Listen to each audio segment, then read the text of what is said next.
Plus de 300 fusillades cette année, plus de 150 explosions de grenades dans les rues, et un record européen avec plus de 24 000 agressions en 2024. Bienvenue en Suède, ce pays qu'on croyait sûr, serein, mais qui est aujourd'hui l'un des pays les plus dangereux d'Europe. Pourtant, la Suède n'est que la partie visible d'un iceberg bien plus grand. Car même les pays qu'on pensait tous comme un havre de paix basculent également dans un climat d'insécurité inédit.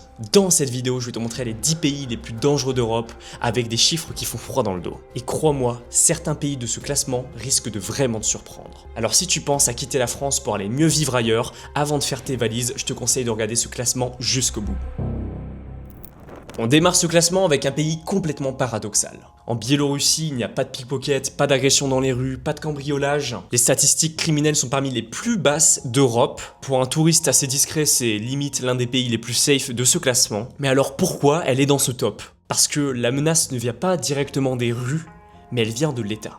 Les chiffres parlent d'eux-mêmes. Depuis 2020, plus de 50 000 personnes ont été arrêtées pour des motifs politiques. Et ce n'est pas fini. 15 à 20 personnes sont encore détenues chaque jour. 45 journalistes sont actuellement en prison et certains juste pour avoir reposté des informations. Les autorités utilisent la reconnaissance faciale et traquent tout ce que tu fais en ligne. Le résultat, plus de 300 000 Biélorusses ont fui le pays depuis 2020. Bon, tu peux quand même te balader tranquillement dans les rues de Minsk sans te faire voler ton téléphone, mais évite de critiquer le régime, même sur les réseaux sociaux, car ici, simplement un like peut t'amener en prison. Mais tu vas voir dans ce classement que la Biélorussie n'est pas la pire en matière de liberté d'expression. Attends de voir ce que le Royaume-Uni a fait à ses citoyens, car c'est pire que ce qu'on voit en Russie.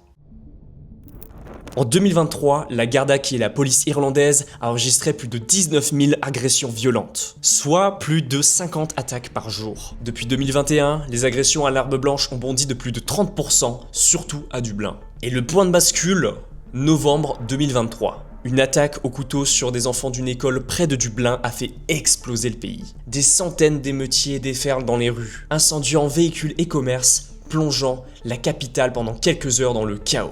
Mais ce n'est qu'un avant-goût. En juin 2025, l'Irlande du Nord s'embrase à son tour. Plus de 60 policiers blessés lors d'une émeute de droite, des quartiers entiers transformés en zone de guerre urbaine. Cette montée des tensions s'explique par l'arrivée massive de demandeurs d'asile pour un pays qui peine à les accueillir. Campements sauvages, quartiers sous tension, climat social explosif, l'Irlande du folklore paisible appartient désormais au passé.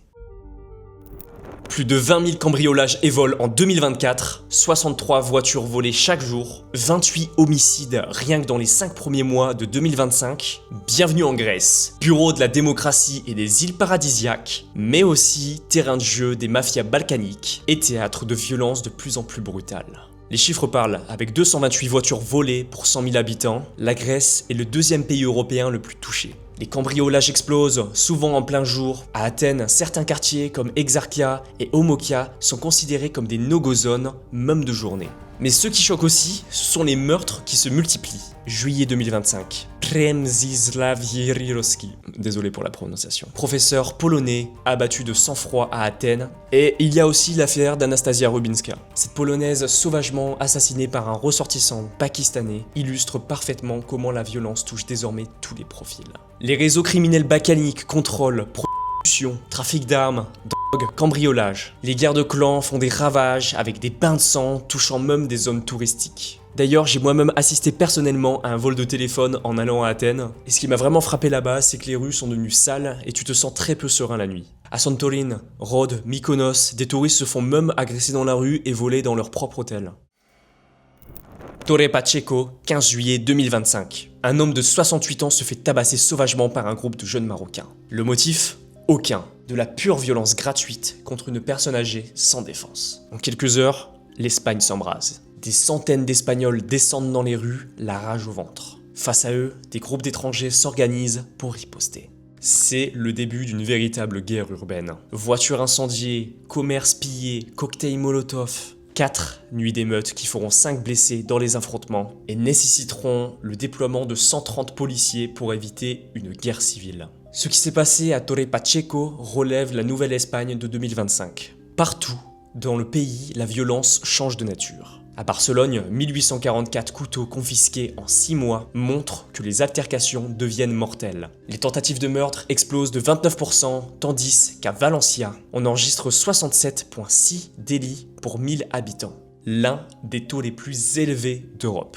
Et pour les touristes, le cauchemar continue. 20 portefeuilles volés par jour dans le métro barcelonais par des groupes organisés. À Madrid, le fléau des voleurs à la roulotte explose. Des gangs spécialisés cambriolant des voitures de location en quelques secondes, ciblant spécifiquement les étrangers touristes. D'ailleurs, l'Espagne a beaucoup fait parler ces derniers temps avec une vidéo qui tournait sur Twitter d'une fille qui montrait son quotidien dans les rues et elle y montre à quel point c'est dur la vie d'une femme dans ces rues tellement c'est peu safe pour elle. L'Espagne en 2025, c'est désormais deux visages. Hors des grandes villes, tu peux encore goûter à la douceur de vivre, mais dès que tu poses un pied à Barcelone, Madrid ou Valencia, la réalité change. 120 000 voitures volées en un an, 113 femmes tuées en 2024, 40 fusillades en plein jour à Naples et un empire criminel de 50 milliards d'euros qui dépasse même McDonald's. L'Italie, c'est la Dolce Vita, les Vespa, les pizzas, mais aussi le pays avec le crime organisé le plus puissant d'Europe. Les attaques au couteau se multiplient de façon terrifiante. Juillet 2025, Nick Pellegrino, professeur américain, se fait la gorge au couteau par deux migrants nord-africains dans un train près de Milan. Juillet 2025, un Égyptien attaque au couteau des passants pendant les célébrations du Nouvel An à Rimini avant d'être abattu par la police. Pour les femmes, c'est aussi l'horreur au quotidien. En 2024, 113 femmes ont été tuées, dont 61 par leur partenaire ou ex-partenaire. On y retrouve des cas atroces comme Sarah Campanella, 22 ans, poignardée en pleine rue à Messine. Ou bien Ilaria Sula, retrouvée dans une valise après avoir été assassinée par son ex. L'Italie a d'ailleurs été contrainte d'adopter une loi sur le féminicide passible d'une peine de prison à vie. En 2024, l'Italie domine tristement les classements. Première en Europe pour le vol à la tire, deuxième pour le vol de véhicules. À Rome, Naples et Milan, les pickpockets sont même devenus une attraction touristique. Des gangs spécialisés volent aussi des montres de luxe en pleine terrasse, sans compter les scammers qui t'abordent avec leurs bracelets gratuits pour extorquer ton argent. Mais le vrai cancer de l'Italie, c'est la mafia moderne. La 'Ndrangheta calabraise pèse près de 50 milliards d'euros de chiffre d'affaires annuel. C'est plus que McDonald's. Elle blanchit massivement son argent dans les restaurants, pizzerias et même dans les hôtels de luxe du Nord. À Naples, plus de 40 fusillades liées au clan camorriste en 2023 transforment parfois une balade romantique en scène de guerre. Les clans rivaux se disputent férocement le contrôle de trafic de drogue qui explose avec l'arrivée massive de sud-américaine. L'Italie en 2025, un musée à ciel ouvert où les œuvres de la Renaissance côtoient le grand banditisme du 21e siècle. 6 millions d'infractions pénales en 2023, plus de 1200 femmes agressées en une seule nuit à Cologne, 150 incidents graves liés aux clans familiaux, des ambulanciers qui ont peur d'intervenir dans certains quartiers. On pourrait se dire que c'est impossible, et pourtant, on parle bien de l'Allemagne. Ce pays censé incarner la rigueur, l'organisation et une forte économie. Mais en 2025, cette image s'effrite dangereusement. On n'y compte plus le nombre incessant d'attaques au couteau. Et je pense qu'on n'oubliera aussi jamais la nuit maudite de Saint-Sylvestre à Cologne en 2015, plus de 1200 femmes agressées par des groupes d'étrangers organisés en plein centre-ville. Depuis cette nuit traumatisante, les femmes allemandes ne se sentent plus en sécurité dans leur propre pays, et surtout lors des grands événements. Et pour mon cas personnel, j'ai aussi connu une Allemande qui était venue ici à Budapest, et lorsqu'on a fait un date de nuit, elle n'arrêtait pas de se retourner comme si elle était en constante insécurité. Mais heureusement pour elle, on n'était plus en Allemagne et rien de mal ne lui est arrivé. Les chiffres confirment cette dégradation. 6 millions d'infractions pénales en 2023, les crimes violents en hausse de 6%, et à Berlin, les attaques au couteau sont devenues si courantes que les voyageuses évitent certaines lignes une fois la nuit tombée. Mais le plus terrifiant, c'est l'effondrement total de l'autorité publique. Certaines villes sont devenues totalement ingérables. Berlin-Stockholm, Duisbourg, Essen, Brême, bref. Ces quartiers sont gangrénés par des clans familiaux ultra organisés qui en font de véritables no-go zones où la loi allemande ne s'applique plus. Il y a eu plus de 150 incidents graves liés à ce réseau en 2023. Même les pompiers et les ambulanciers ne rentrent plus dans certains quartiers sans protection policière, de peur de se faire caillasser par des gamins de 12 ans. Et je ne te parle pas des attaques terroristes. Chaque hiver, des zones anti-attentats sont déployées dans les marchés de Noël, transformant cette belle tradition en forteresse militarisée. L'Allemagne en 2025, c'est un pays où l'ordre a cédé sa place au chaos social, où l'économie n'évolue plus et où les femmes ne se sentent plus en sécurité. Sans ces tonnes de saisis en un an à Anvers, 89 fusillades à Bruxelles en 2024, 250 attaques de gangs violentes recensées, 140 vols qualifiés pour 100 000 habitants. Bienvenue en Belgique 2025, le pays où Mac and Peace a cédé sa place aux narcos. La Belgique de la gaufre et de la bière, c'est ciao! Aujourd'hui, c'est fusillade à Liège, règlement de compte à Charleroi et un trafic de qui explose tous les records. Les chiffres font froid dans le dos. L'indice de criminalité a atteint les 48,2, l'un des plus élevés d'Europe. Le pays est number one pour les vols qualifiés avec 140 cas pour 100 000 habitants. Et bravo, la Belgique a enfin détrôné le Pays-Bas comme principale porte d'entrée pour la en Europe. Anvers, l'ancienne ville des diamants, est devenue le QG pour les cartels européens. En 2023, 116 tonnes de coco ont été saisies et en 2025, déjà 16,7 tonnes interceptées en seulement 6 mois. Et ça, c'est juste la partie visible, car les experts estiment qu'ils n'attrapent que 10% du trafic réel.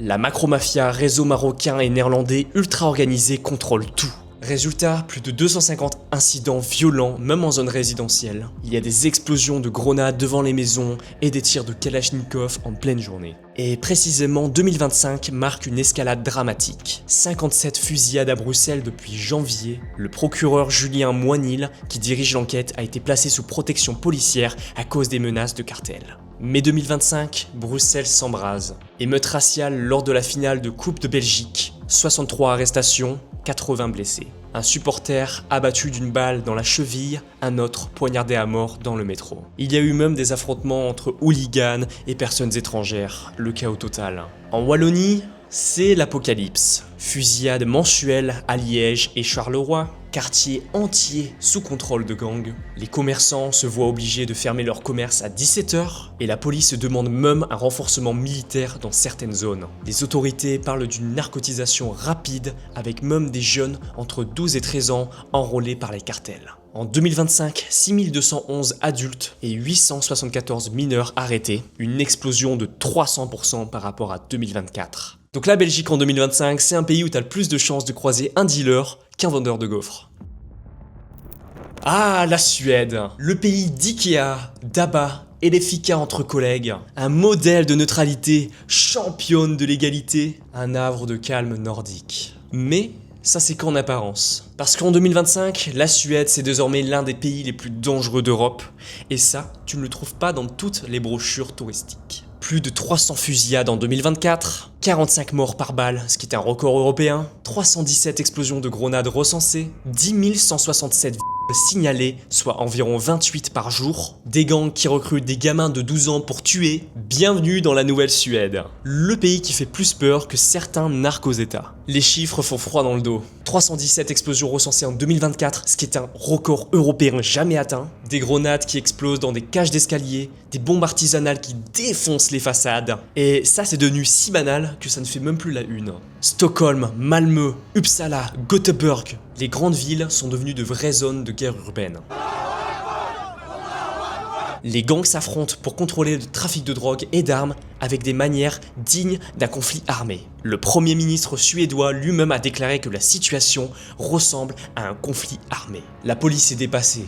Des écoles ferment dans certains quartiers. Les pompiers n'interviennent même plus sans escorte policière. Et le pire, c'est que les gangs recrutent des enfants qui sont payés 500 € pour aller tuer des personnes. Et pourquoi des enfants? Parce qu'en Suède, un mineur ne peut pas être condamné à la peine de prison ferme. D'ailleurs, ça vous rappelle pas un petit truc? On a ce genre de situation similaire à Marseille, en France. Mais parmi ça, il y a une affaire qui a choqué tout le pays. 2027, 3 hommes, dont 2 migrants afghans, une femme suédoise diffusant la scène sur Facebook. Le live a été vu en direct par des dizaines de personnes. D'ailleurs, voici l'état dans lequel le pantalon de cette pauvre femme a été retrouvé. Et là, vous allez me dire, j'espère qu'ils ont vraiment pris une grosse peine. Bah non, seulement 2 ans de prison, 1 an pour l'autre et 6 mois pour celui qui a filmé. C'est tout pour l'un des les plus choquants de la décennie. Ça nous montre à quel point la justice suédoise est laxiste, comme en France. Donc la Suède, en 2025, c'est devenu un pays où des enfants peuvent tuer pour 500 €, où des grenades explosent des entrées de maison, où 28 femmes se font par jour, et où la justice donne des peines dérisoires pour des crimes atroces. D'ailleurs, la Suède en est tellement à bout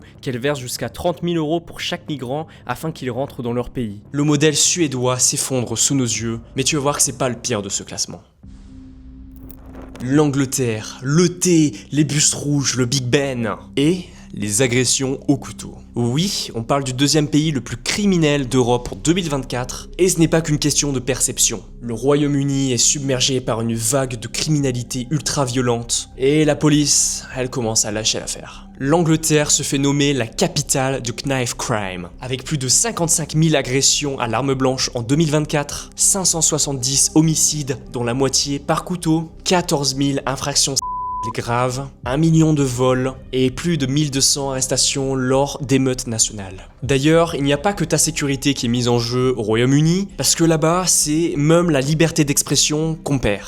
En 2024, le Royaume-Uni a fait plus de 12 000 arrestations pour des posts ou commentaires offensants sur les réseaux sociaux. En comparaison, la Russie a procédé à environ 620 arrestations pour des cas politiquement motivés liés à des déclarations publiques ou posts en ligne. Donc, il y a 20 fois plus d'arrestations au Royaume-Uni qu'en Russie pour des posts sur les réseaux sociaux. Il y a beaucoup de personnes qui se font arrêter juste pour des commentaires sur Twitter ou Facebook. Il y a eu même une femme qui s'est fait arrêter devant son enfant juste pour avoir dit quelque chose qui n'est pas politiquement correct. Même Amnesty International tire la sonnette d'alarme. Le Royaume-Uni utilise ses lois sur les contenus haineux pour étouffer le débat public alors qu'il traverse une de ses pires crises sécuritaires. D'ailleurs, à Croydon, il y a eu 10 enfants tués en un an juste pour des histoires de territoire. Certaines zones sont devenues des no-go zones où la police n'ose même plus intervenir. Et je ne te parle pas aussi des attaques à l'acide qui fait carton en Angleterre, mais qui ruinent à jamais la vie de centaines de personnes. Il y a eu aussi cet événement de grooming gang,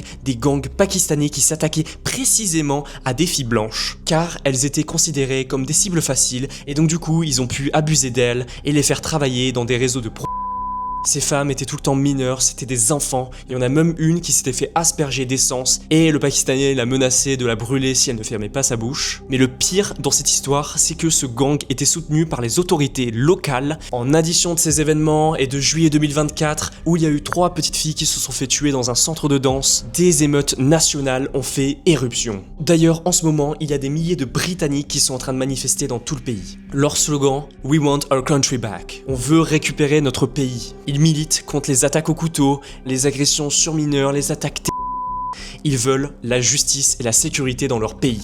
D'ailleurs, je suis aussi allé à Londres récemment et dès le premier jour, j'ai assisté à un deal de en plein dans le bus. Ma copine a vu quelqu'un qui s'est du pont. Bref, le Royaume-Uni en 2025, ça s'annonce être une fin de règne.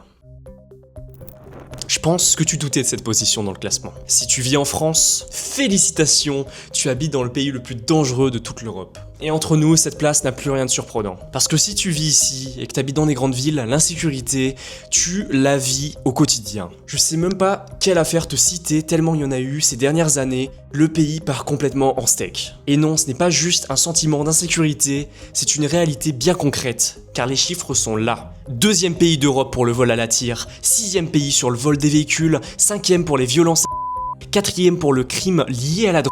En 2023, on a relevé 260 000 cambriolages, 1,3 million d'atteintes aux biens, plus de 2000 homicides ou tentatives. Et ces chiffres explosent dans les grandes villes. Marseille, Lyon, Toulouse, Nantes, Grenoble, Paris. Dans certaines villes, les fusillades sont même devenues banales. Rien qu'à Marseille, il y a eu plus de 47 règlements de compte en 2023, dont plusieurs en plein jour devant des écoles ou des commerces. À Lyon, Grenoble, Toulouse, même tableau, calaches, embuscades de flics, voitures brûlées. Il existe aujourd'hui des zones totalement hors contrôle, des quartiers où la police ne rentre plus en plan d'intervention.